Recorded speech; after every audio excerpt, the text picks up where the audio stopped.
mohon maaf Pak, saya datang nggak dengan selamat di rumahnya Pak.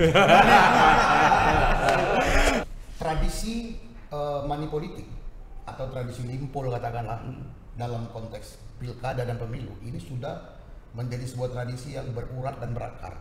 Ada yang manggilin ketua? Banyak. Terus kasih limpul? Enggak lah Pak.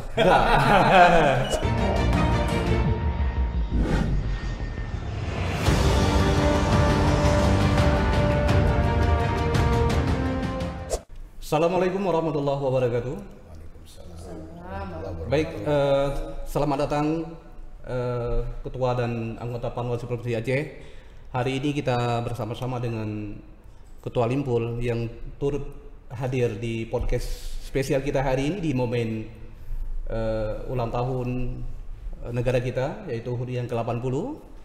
Bersama-sama dengan pimpinan Panwaslu Aceh berdiskusi, ngobrol santai sambil ngopi. Kita akan berdiskusi panjang lebar berkaitan dengan peran Bawaslu dalam konteks meningkatkan kualitas pemilu kita ke depan. Sebelumnya, izin kami perkenalkan diri. Saya Yusri Yadi selaku host pada hari ini. Di tengah-tengah kita sudah hadir Ketua Panwaslu Provinsi Aceh, ada Pak Ketua yaitu Pak Agus Saputra, dan juga Bu Meta Nur selaku anggota Panwaslu Provinsi Aceh. Dan tamu spesial kita hari ini yaitu Ketua Limpul yang jauh-jauh dari Medan datang ke Aceh ini. Kapan kira-kira tiba ke Aceh, Bang? Nyampe ke Aceh tanggal 12. Tanggal 12 kemarin ya? 12. Ya, dalam momen apa kira-kira kemarin, Bang, di tanggal 12 tuh? Dalam rangka Hari Damai Aceh 2 dekade. Oh iya, berarti Damai Aceh di tanggal 15 kemarin ya? Tanggal 15 kemarin. Jadi hari ini kami jemput Ketua untuk hadir di podcast Panwaslu Provinsi Aceh ya? Iya, betul. Sebenarnya sih lebih tepat diculik. Diculik, jangan dijemput. Karena kan saya bisa ada kegiatan di sana. Oh, iya. Tapi diculik bawa kemari. Padahal udah perdamaian, nggak ada penculikan harusnya. Tapi kan ini culik-culik cantik. Ini namanya culik cantik. Iya. Baik, Ketua Limpul, mungkin ini momen terpenting dan spesial untuk Panwaslu Provinsi Aceh hari ini yang sebelumnya kami hanya like and share atau nonton di TikTok saja atau di YouTube saja, tapi hari ini kita bisa bertatap muka langsung dengan Ketua Limpul. Nah, sebelum kita masuk dalam tema kita yang spesial, saya ingin gali dulu ini berkaitan dengan profil Ketua ini, Ketua Limpul. Nah, apa sih dasarnya sehingga ini Ketua dipanggil Ketua Limpul ini? Kalau dasarnya nggak ada sih sebenarnya, cuman ketika itu saya basic aslinya seorang entertain, penyanyi, MC dan lain sebagainya. Kemudian ketika COVID kan kegiatan seperti itu semua di stop, nggak boleh. Jadi dalam kondisi suntuk, sudahlah saya coba menghibur diri saya sendiri awalnya dengan buat cerita monolog bahwa sulit untuk menjadi seorang ketua itu di Medan, bukan gampang. Bukan gampang jadi ketua. Jadi sehingga ketua hari ini itu hanya untuk menghibur diri itu perlu jadi ketua gitu ya? Enggak. Jadi saya buat monolognya dulu, saya ngobrol, saya sampaikan kepada pemirsa bahwasanya untuk jadi seorang ketua di Medan itu susah. Karena apa? Karena ya memang seorang ketua harus punya banyak uang. Gitu. Dia bakal ketemu dengan anggota-anggotanya yang mungkin nggak ada kerjaan. Yang kalau jumpa kita, tua itu kan kode. Udah ngerti lah kita, koyak limpul. Ya gitu ya. Kan gitu. Iya. Nah, berawal dari situ, kebetulan videonya langsung viral dan pada akhirnya penontonlah yang manggil kita ketua. Dan itu capnya sampai hari ini. Jadi ketua ini nggak pernah dapat surat keputusan ya? Siapa yang menetapkan jadi ketua Limpul itu ya?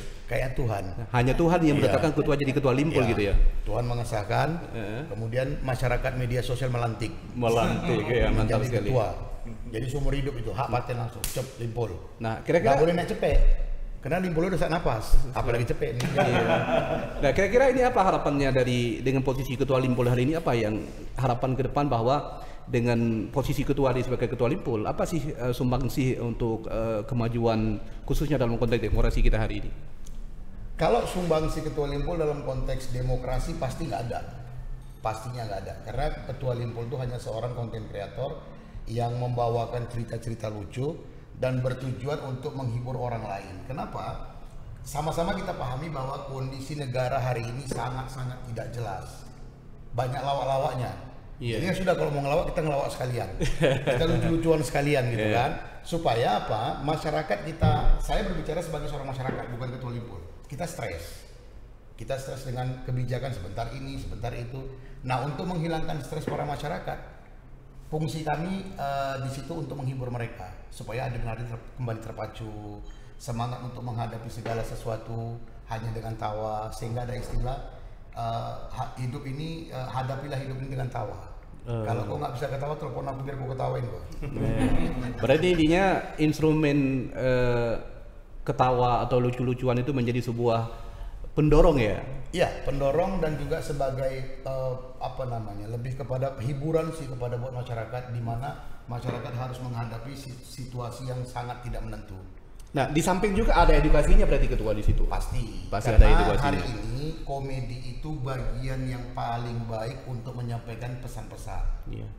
Karena apa? Masyarakat merasa terhibur, tapi di dalam hiburan itu disisiplah informasi apa yang mau kita sampaikan. Nah, ini penting sekali berarti. Ini saya beralih ke ketua dulu. Ini penting sekali bahwa momen ketua Limpul sudah hadir di forum podcast kita hari ini, tentu ada sedikit pesan yang bisa kita gunakan atau kita ajak kerjasama dengan ketua Limpul agar pesan-pesan Panwaslu Provinsi Aceh ini bisa sampai ke publik dalam konteks meningkatkan atau edukasi dalam konteks politik. Bagaimana menurut ketua kira-kira? Iya, terima kasih Pak Yus.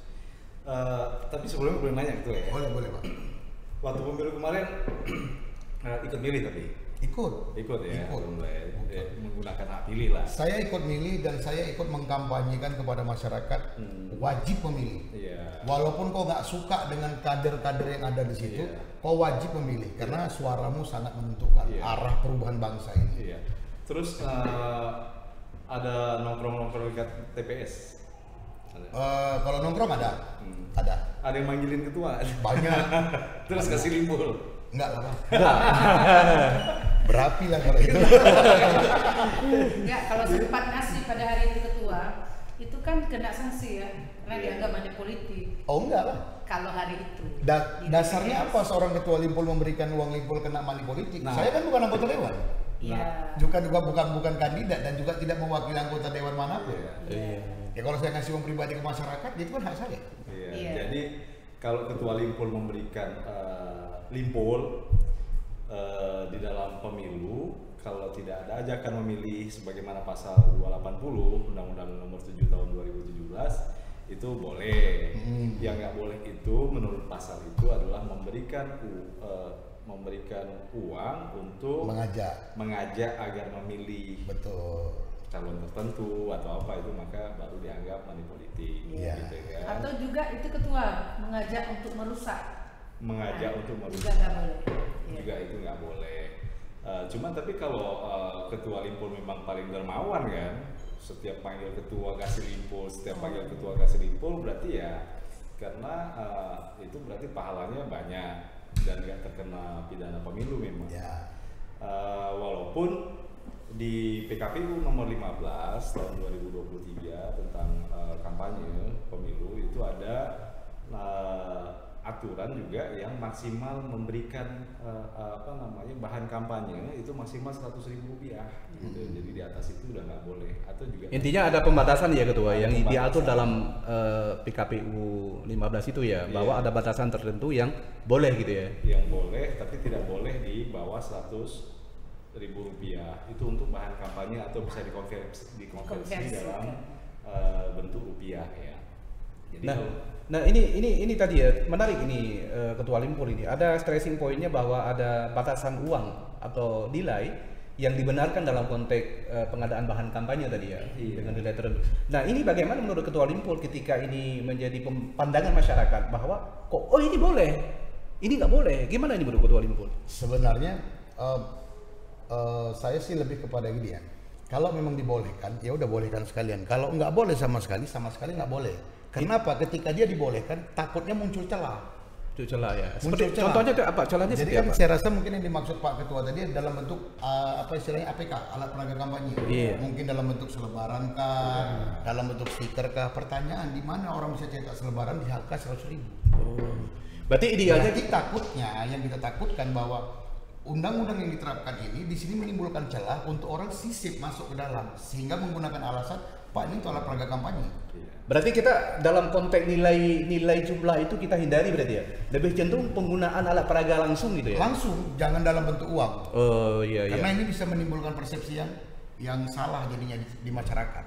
Benar. Iya. Kemudian di sini saya sebagai masyarakat dalam hal ini Ketua Limpul juga berharap bahwa Bawaslu melakukan edukasi langsung ke masyarakat agar masyarakat tidak salah paham. Karena mohon maaf sekali, nggak semua masyarakat Indonesia ini pendidikannya sama. Oh begitu ya. Kan nggak semua sarjana. Iya.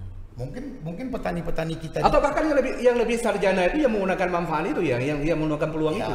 Jadi dulu di Medan itu ada seorang pimpinan yang legend, namanya beliau sudah almarhum, namanya almarhum Haji Samsul Arifin. Iya. Beliau pesannya begini kemarin, orang pintar kalah sama orang berilmu. Orang berilmu ini maksudnya orang yang bukan nggak pintar, tapi dia sudah lebih menguasai maknanya. Iya. Jadi orang pintar kalah sama orang berilmu ini kalah sama orang bertua. Betul kan? Iya. Jadi ini jawaban saya menyikapi pertanyaan Bapak barusan. Jadi terkadang orang pintar ada, tapi dia kalah sama orang yang memahami situasi. Berarti kita nggak cukup pintar dong, harus pintar-pintar berarti. Harus pimpin-bu kadang-kadang. Apa itu? Pintar-pintar bodoh. Oke Ketua, kita sekarang ke Bu Meta Nur nih. Oke. Tadi kita menarik ini ya, ada stressing point-nya berkaitan dengan nilai uang tadi yang berkaitan dengan kampanye ya. Sebenarnya dalam aturannya ada pengaturan, ada batasan tertentu. Nah, sementara Panwaslu Provinsi Aceh tentu sudah melakukan langkah-langkah berkaitan dengan bagaimana sih ini bisa tersampaikan ke masyarakat agar masyarakat tidak salah persepsi dengan ini.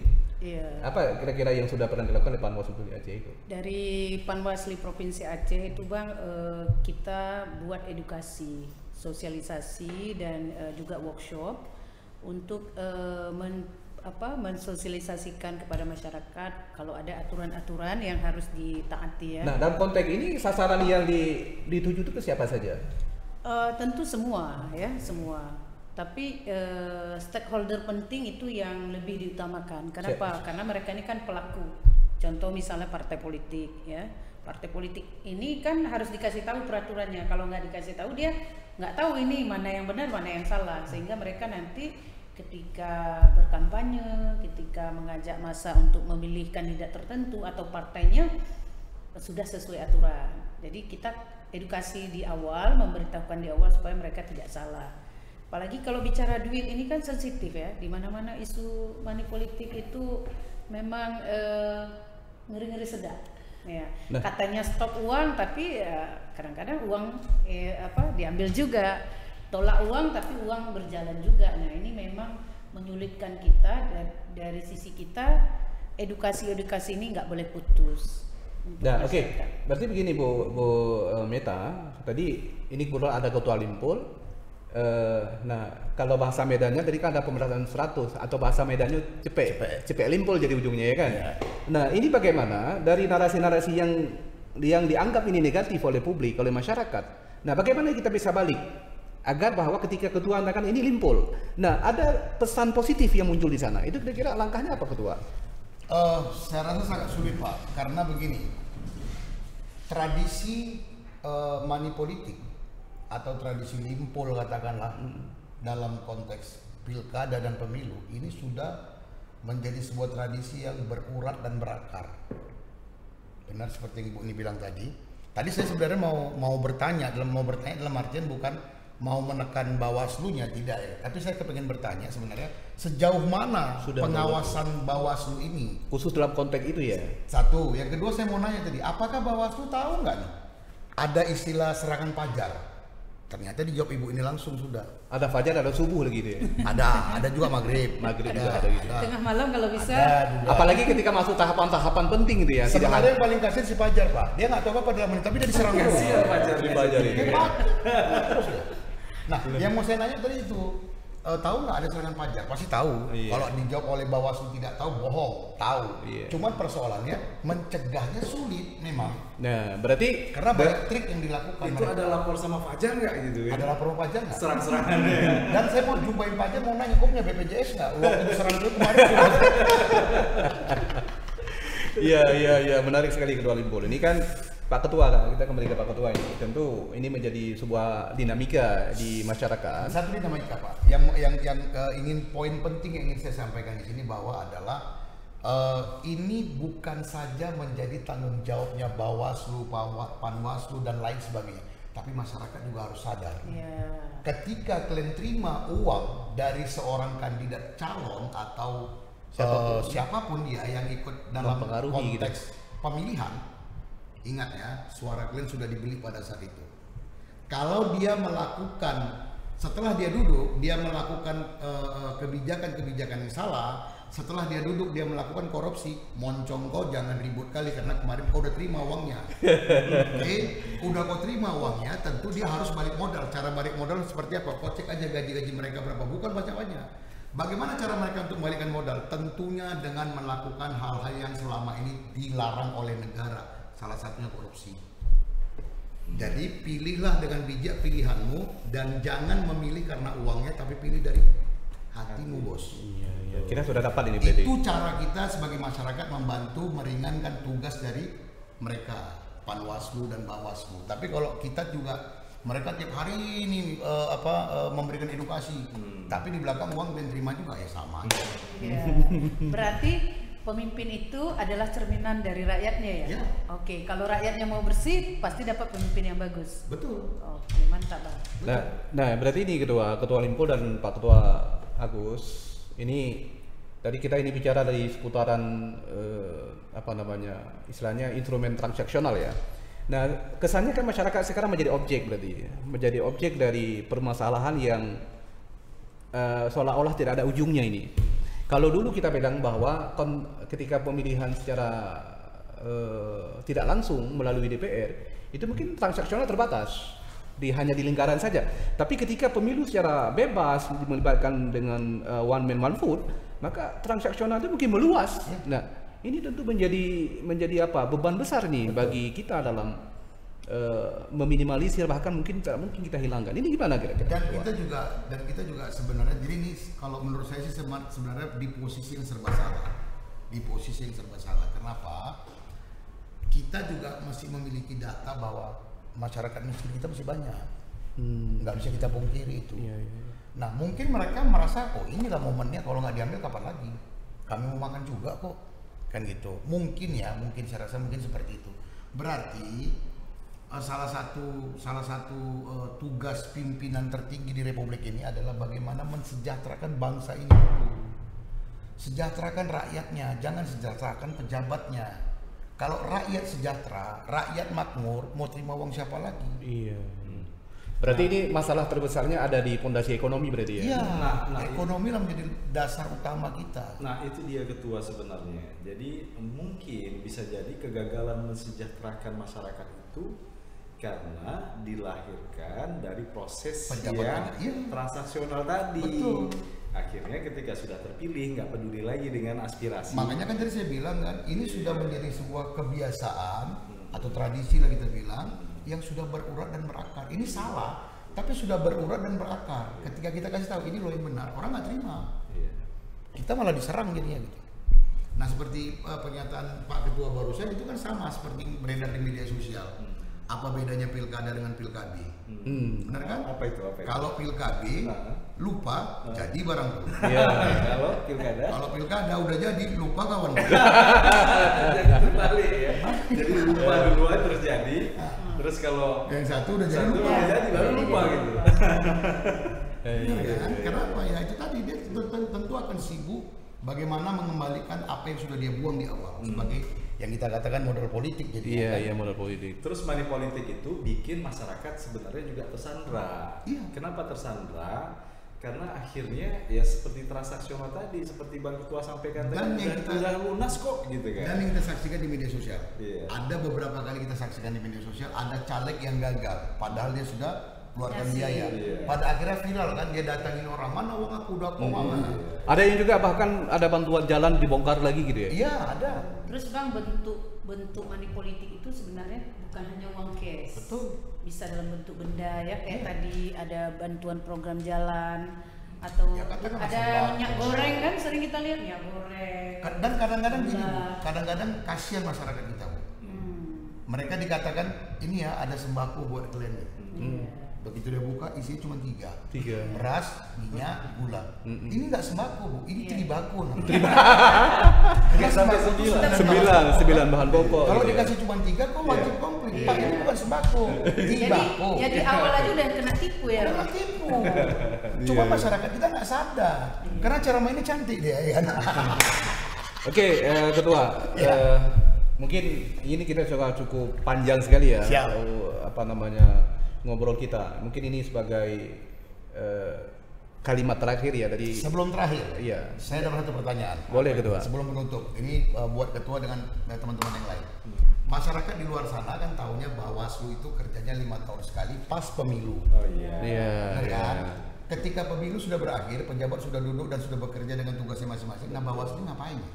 Nah, banyak. Kalau sekarang ini kita sedang pemutakhiran data pemilih. Oh, pemutakhiran data pemilih. Iya, jadi pemilu itu pemilihnya kita mutakhirkan. Kita update. Oke, Pak, izin ini Pak, mohon maaf Pak. Boleh nggak menggunakan kalimat yang sederhana aja? Pemutakhiran itu maksudnya apa? Mungkin ada masyarakat kita nggak paham dengan kalimat Apa itu. ya? Update ya? Apa? Diperbarui. Iya. Oke, berarti memperbarui data para pemilih. Iya, mana yang masih punya hak pilih, mana yang tidak lagi punya hak pilih, yang tidak punya hak pilih diantaranya sudah meninggal, yang tadinya belum punya hak pilih karena sudah berusia 17 tahun akhirnya punya hak pilih itu kita perbarui terus. Oh, dikoreksi lagi berarti Pak ya, Dan- data itu semua ya. Iya betul, dan tidak dalam waktu yang terlalu lama lagi dari sekarang itu nanti kita juga akan masuk ke fase berikutnya. Apa itu? Memverifikasi partai politik peserta pemilu.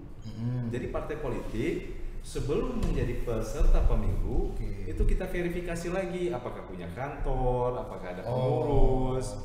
Baru dia boleh setelah diverifikasi oleh KPU di bawah pengawasan Bawaslu, maka dia baru mana partai politik yang boleh ikut pemilu, mana yang tidak boleh ikut pemilu karena secara persyaratan kan diatur. Misalnya punya susunan kepengurusan di 50% plus 1 provinsi gitu kan, dan seterusnya. Nah, itulah pekerjaan pemilu yang sebenarnya panjang, tapi untuk kita ketahui bersama bahwa pemilu itu bukan hanya ketika di TPS, tapi prosesnya itu sangat panjang Dan melelahkan Pak ya. Nah, itu sebenarnya tujuannya apa? Tujuannya agar kita bisa menghasilkan pemilu yang terpercaya, berintegritas, lalu kemudian Orientasi kepada hasil jurdil, ya. gitu ya. Jurdil ya. Iya. Ya, saya mungkin ingin tambah lagi Ketua, karena tadi tidak hanya untuk Ketua kan. Ya. Saya juga boleh jawab dong. Boleh Pak, boleh. Nah, Takut Pak. Ayo tanya Pak. ya Pak Ketua Limpul. Jadi kan di samping yang disampaikan Pak Ketua secara ada tahapan pemutakhiran data pemilih. Nah, Panwaslu Provinsi Aceh juga dalam hal ini juga melakukan beberapa kegiatan. Salah satunya adalah melakukan sosialisasi. Tentu melalui Fedcase ini juga bagian instrumen kita memberikan edukasi kepada publik bahwa begitu pentingnya kita perlu merawat sama-sama ini atau memperbaiki sama-sama kualitas pemilu ke depan tentu. Yang kedua juga sedang Bawaslu Pusat nanti akan sedang disiapkan itu ada kegiatan Bawaslu mengajar. Jadi targetnya adalah kepada mahasiswa, kepada pemilih baru. Itu kan bahagian dari sasaran yang perlu ditarget oleh Bawaslu agar mendapat edukasi berkaitan dengan konteks kepemiluan gitu. Jadi ada namanya nanti Bawaslu mengajar. Ini tentu juga dengan Bu Kordif pencegahan juga ada kegiatan gitu Bu. Iya. Apa Bu kira-kira Bu? Oh, cukup banyak Pak. Jadi kalau dihitung waktu sebenarnya saya rasakan sendiri ya. Kalau benar-benar kita laksanakan tugas itu sama padatnya dengan masa tahapan. Jadi kami kadang pulang malam juga. Ternyata PR kita justru lebih banyak sekarang. Persiapan untuk pemilu ke depan. Pertama adalah penguatan demokrasi. Termasuk nanti membangun kerjasama dan koordinasi dengan lembaga stakeholder. Jadi jangan kita kerjasamanya pada saat pemilu aja. Jadi kita tidak ada persiapan. Nah, persiapan ini yang harus lebih kuat. Kemudian kita juga melakukan edukasi melalui kehumasan sehingga kegiatan-kegiatan kita yang telah kita lakukan itu diketahui oleh publik sebagai bentuk pertanggungjawaban. Nah, di samping itu juga dengan adanya kegiatan-kegiatan ini kita akan mendapat feedback dari masyarakat. Nah, pada masa-masa sekarang ini kita kan bisa menganalisis persiapan apa, perbaikan apa yang bisa kita lakukan untuk ke depan. Nah, seperti yang disampaikan oleh ketua tadi, ini memang sedang masanya pemutakhiran data pemilih. Contohnya Bang, kalau nggak dimutakhirkan, nanti terdapat data yang tidak valid pada saat pemilu. Orang meninggal kok masih hidup. Pertanyaan saya Misalnya. gini Bu, data orang meninggal yang muncul pada saat pemilu itu bukan baru pertama kali terjadi, Iya.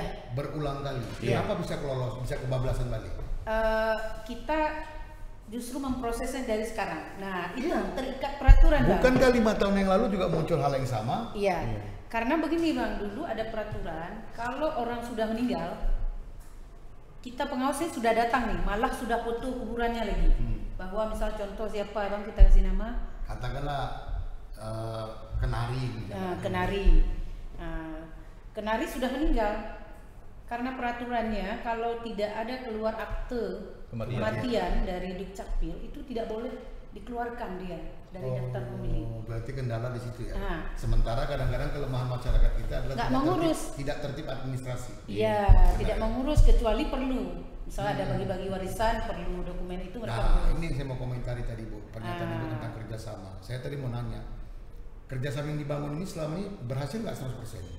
100% Bu. Kalau Berhasil nggak? 100 saya nggak berani menyatakan 100. Ibu tahu alasannya karena kenapa? sudah berproses.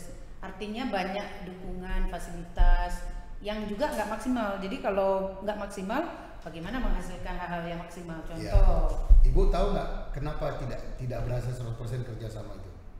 Kalau menurut Ibu mungkin nggak tahu, kalau mungkin Pak Ketua Limpur Karena tidak sama-sama bekerja.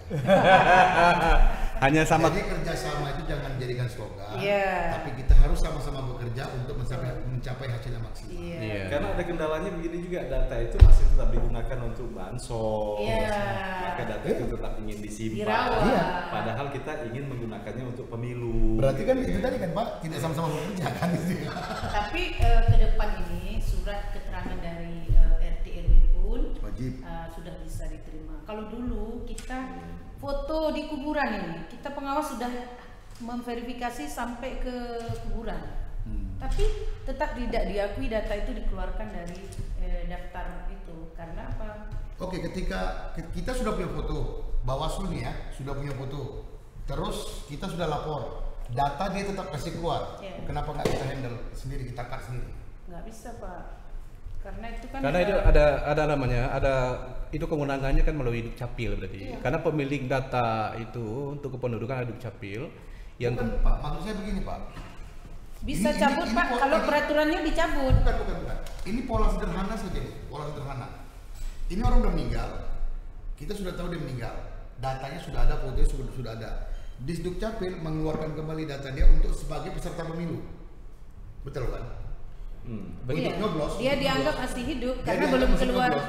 Kita dong yang sortir, ini udah meninggal, apa yang dibagi? Kita yang sortir di sini. Iya. Sehingga data yang nyampe ke masyarakat adalah orang yang hidup, Ya. jangan orang yang Artinya Nah, kita yang urus. Saya paham Kita harus Pak urus. Ketua. supaya tidak terjadi pencoblosan di kotak suara nama orang yang sudah meninggal Nah, di dimanfaatkan. sini nih Di perlunya sini. pengawasan partisipatif. Iya. Nggak mungkin pengawas yang jumlahnya terbatas itu mengurus jumlah orang yang meninggal itu ke Dukcapil dalam waktu yang cepat. Nah, kalau keluarganya Bukan bu, maksud saya gini bu, kita nggak usah bicara ke Dukcapilnya, kita Iya. nggak perlu pergi ke Dukcapil. Iya, Dukcapil iya. kan ngeluarin data, Iya. orang yang sudah meninggal. Iya. Data itu kan ada sama kita. Iya. Nah berdasarkan data Dukcapil kirim, Anto udah meninggal, geser. Budi udah meninggal, geser. Jangan dibawa ke sana ke TPS. Nah, Kita ini udah betul permasalahan begitu, itu Pak. secara pandangan ketua betul. Kami juga berpikir begitu. Tapi ada instrumen yang mengikat yang diatur dalam ketentuan peraturan perundang-undangan khususnya di PKPU yang mengatur tentang data pemilih. Nah, ketika ada seperti contoh kasus orang meninggal, itu disyaratkan bahwa ada administrasi yang harus berjalan. Oke. Nah, administrasi itu yang tidak mungkin selesai Saya oleh paham. masyarakat. Berarti tugas seorang konten kreator dan manfaatkan di situ. Contoh begini, ini nama udah meninggal, kasih ke kami, biar kami yang main. Pak, ini nama orangnya udah namanya si Anto, sudah meninggal. Kemudian dikeluarkan oleh Dukcapil sebagai peserta pemilu. Saya mewakili Bawaslu akan mengantarkan surat ini kepada yang berhak menerima saya pergi kuburan. Bu, Ibu. Ini mungkin cara-cara untuk menyadarkan mereka bahwa dia sudah meninggal. Ya, inilah mungkin sebuah tantangan kita ini ke depan, bahwa dalam konteks membersihkan data-data pemilih ke depan, ini ada sebuah tantangan yang memang perlu perhatian khusus, bahwa ada syarat-syarat yang tadi misalkan harus ada proses pengurusan dari masyarakat, sementara masyarakat untuk datang ke Dukcapilnya butuh biaya untuk menyelesaikan proses ini. Nah, perlu tentu ada kebijakan yang lebih fleksibel, itu bisa diselesaikan di tingkat desa sebenarnya. Jadi apakah melalui kepala desanya dengan administrasi yang paling sederhana, itu sudah dianggap selesai seharusnya, dan itu disampaikan ke KPU dalam KIP Aceh atau KIP Kabupaten Kota, itu bisa langsung dikeluarkan oleh KIP Aceh atau KIP Kabupaten Kota agar data itu bersih. Nah, sebenarnya pada skenario administrasi saja yang harus kita fokus. Itu tadi Ketua adalah tahapan prosesnya, tapi apa yang dilakukan sama Bawaslu sebenarnya kita sederhanakan ya. Kita kan juga melakukan pengawasan, juga memverifikasi faktual gitu. Sejauh ini yang kita lakukan adalah setiap kali kita menemukan data orang yang sudah meninggal, selalu kita keluarkan saran perbaikan ke KPU untuk dikeluarkan dari data pemilih. Dan itu sudah dilakukan. Hanya mungkin tidak mengcover seluruh pemilih.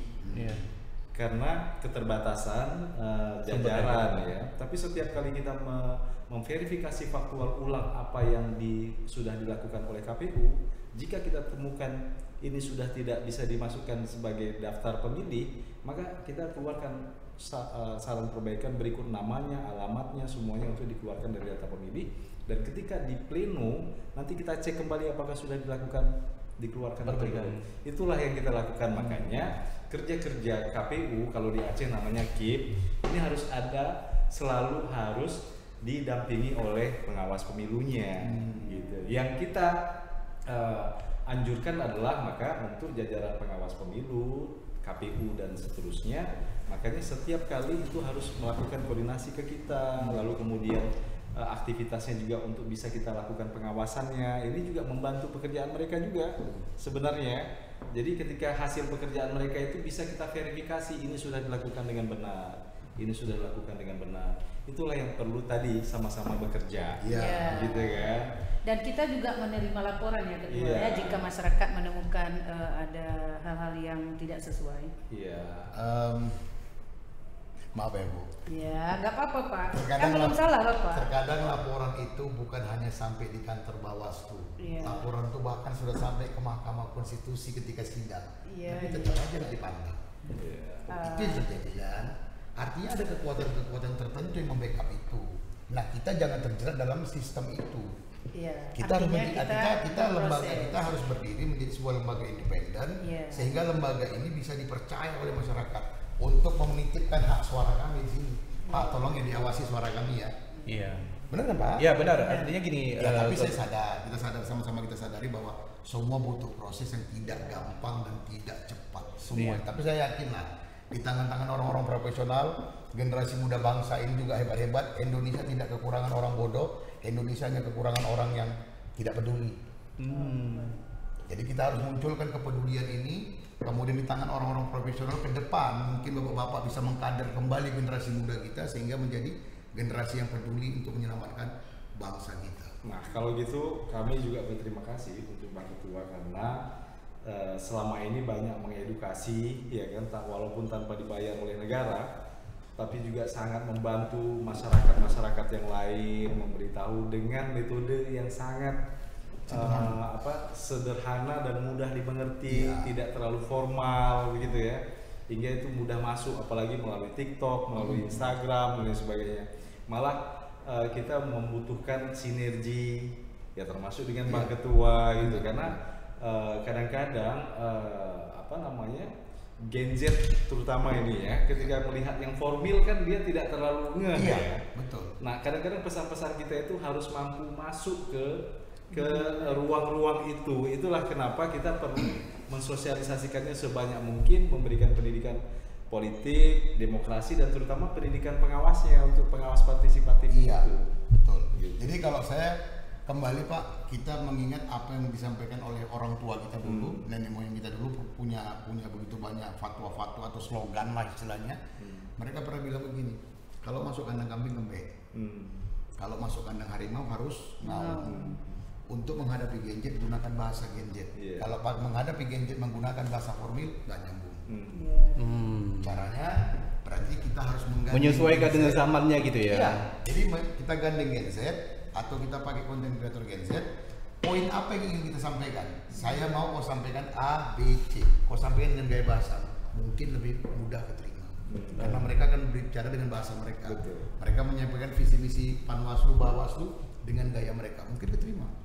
Tapi kalau kita menyampaikan dengan formil, Genjet langsung scroll terus, nanti tengok lagi udah. Oke, Ketua, mungkin ini motivasi terakhir ya di forum kita hari ini. Kira-kira untuk kami khusus di Bawaslu atau mungkin masyarakat pada umumnya, gimana ya? Ya, kembali seperti statement tadi di awal bahwa memang kita harus bekerja sama dan sama-sama bekerja.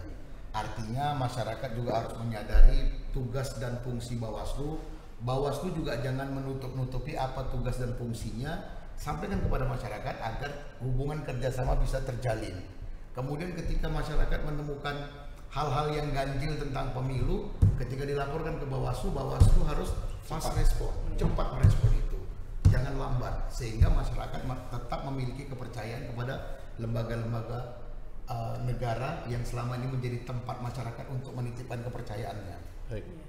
Saya rasa mungkin ke depan saya yakinlah di tangan orang-orang profesional, di tangan orang-orang hebat, di tangan generasi muda Indonesia yang menuju Indonesia Emas, mudah-mudahan kita bisa berubah dengan baik dan Indonesia kembali menjadi negara yang diperhitungkan di dunia.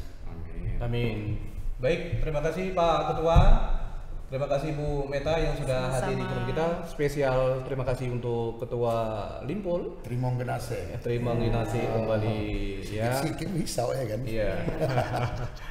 Baik, pemirsa podcast kita hari ini.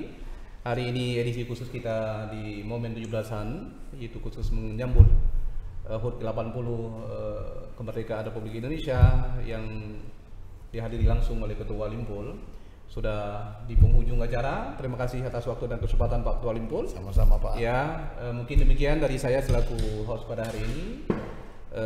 Bersama kita ada tagline ini. Ya, mungkin Pak Ketua bisa bantu ya tagline dia. Bisa. Ada tagline kita itu bersama rakyat awasi pemilu, bersama Bawaslu tegakkan ke pemilu. Nah, dua tagline ini maknanya adalah bersama rakyat. Berarti Bawaslu tidak bisa sendiri loh. Ya. Artinya bisa dan harus menggandeng masyarakat. Betul. Bersama rakyat mengawasi. Betul. Karena semua tahapan perlu diawasi oleh Bawaslu, maka perlu menggandeng masyarakat. Nah, tagline keduanya adalah bersama Bawaslu tegakkan keadilan pemilu. Penegakan hukum ini penting ketika ada katakanlah peserta pemilu yang melakukan kecurangan pemilu, dan ini butuh adanya kepastian hukum berkaitan dengan penegakan hukumnya. Nah, itu mungkin pesan dari dua tagline ini, bersama rakyat awasi pemilu, bersama Bawaslu tegakkan keadilan pemilu. Mungkin silakan Ketua untuk penggunaan tagline ini di Ketua. Nanti lah di sini ada nih. Kopinya sedap itu ya. Ya, kopi sedap nih. Jadi sebelum kita ke tagline, saya Ketua Limpul mengucapkan ribuan terima kasih atas undangan dari Bawaslu ya, dari Bawaslu Provinsi Aceh. Terima kasih banyak kepada Bawaslu Provinsi Aceh yang sudah bersedia mengundang Ketua Limpul dan mendengarkan ocehan Ketua Limpul, walaupun mungkin ocehannya tak bermanfaat, tapi pasti ada hal-hal bermanfaat yang bisa diambil, kemudian bisa direalisasikan dalam kehidupan berpolitik di negara yang tercinta. Di momen merdeka ini. Iya, di momen merdeka ini saya ingin menyampaikan satu pesan buat Anda semua. Bersama rakyat awasi pemilu, bersama Bawaslu tegakkan keadilan pemilu. Merdeka. Merdeka. Ya, wow. Ya, baik, terima kasih. Saya akhiri dengan billahi taufiq wal hidayah. Assalamualaikum warahmatullahi wabarakatuh. Waalaikumsalam warahmatullahi wabarakatuh.